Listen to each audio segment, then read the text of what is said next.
અર્જુનને એક સેકન્ડ માટે મનમાં એવો ભાવ આવ્યો કે હું જીતી ગયો. યુદ્ધ મેદાન યુદ્ધ પૂરું થઈને કૃષ્ણ અર્જુને કીધું, પ્રભુ અમે પાંડવો જીતી ગયા, કાલે ઉત્સવ કરવો છે. પ્રભુ કે વાહ, તારી જીતમાં તે મારું નામ જ ના લખ્યું, તમે જીતી ગયા તો મેં અમારી કોઈ મહેનત જ નહીં. કઈ વાંધો નહીં, કાલે સવાર જોઈએ. સવાર પડી, સવારના પરમાં ભગવાન કે ચાલ અર્જુન આપણે ત્યાં જોતા આવીએ કોણ મરી ગયું, કોણ જીતતું છે, કોનું માંસ કોણ ખાય છે, ચેક તો કરીએ. ચેક કરવા માટે સવારના પરમાં અર્જુન અને કૃષ્ણ બંને વોક કરવા માટે નીકળ્યા રણ મેદાનમાં. કોઈનું માથું કપાઈ ગયું, કોઈનું હાઈ હાથ કપાઈ ગયું, ક્યાંય લોહી નદીઓ વહેતી હતી.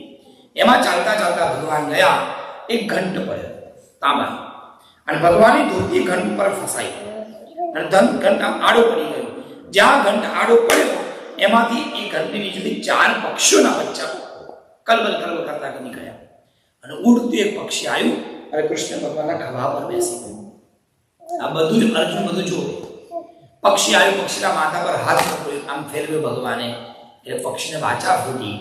પક્ષી ભગવાનની સ્તુતિ ગાઈ અને પૂછ્યું અર્જુને, પ્રભુ આ કોણ છે? પક્ષીને પૂછ્યું, તમે કોણ છો? એટલે પક્ષી કીધું, એક વાત કહું, આજથી બરાબર 19 દિવસ પહેલા, 20 દિવસ પહેલા આ જગ્યાએ જમીનમાં ખાડો કરી અને મેં 4 ઈંડા મૂક્યા.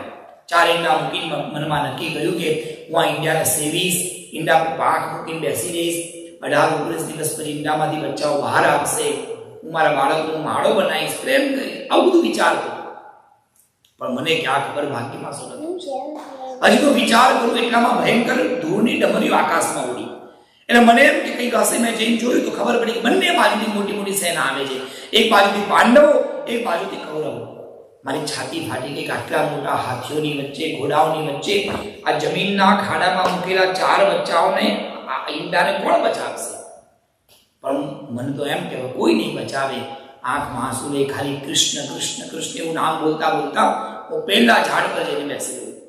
મારી નજર કેવળ કૃષ્ણ ભગવાન તમારી પર હતી. ભગવાન બચાય, ભગવાન બચાય, પ્રભુ કંઈક કરજે, પ્રભુ કંઈક કરજે. મારી ભાવ, મારો ભાવ, મારી શ્રદ્ધા અને મારી પ્રાર્થના બધું ભેગું થયું. ભગવાન રથ હંકારતા હંકારતા, રથ ચલાવતા ચલાવતા, ઘોડાને મારવા વાળી ચાબુકનો છેડો એ તમારી બાજુમાં ચાલતા હાથીના ગળા ઉપર વાગ્યો.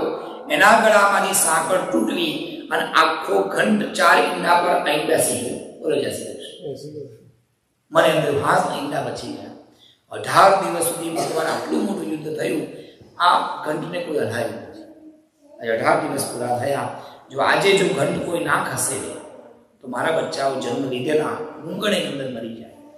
પણ આજે કેવી કૃપા પ્રભુ! રણ મેદાનમાં યુદ્ધ પત્યા પછી પણ તમે આયા, તમારા ધોતીની એ પટ્ટી એ ઘંટ પર ફસાઈ, ઘંટ આડો પડી ગયો. જો પ્રભુ, આટલા ભયંકર યુદ્ધ મેદાનમાં પણ આ 4 બચ્ચા હજી જીવતા છે, અને બચાવનાર કૃષ્ણ, બીજું કોઈ નહીં.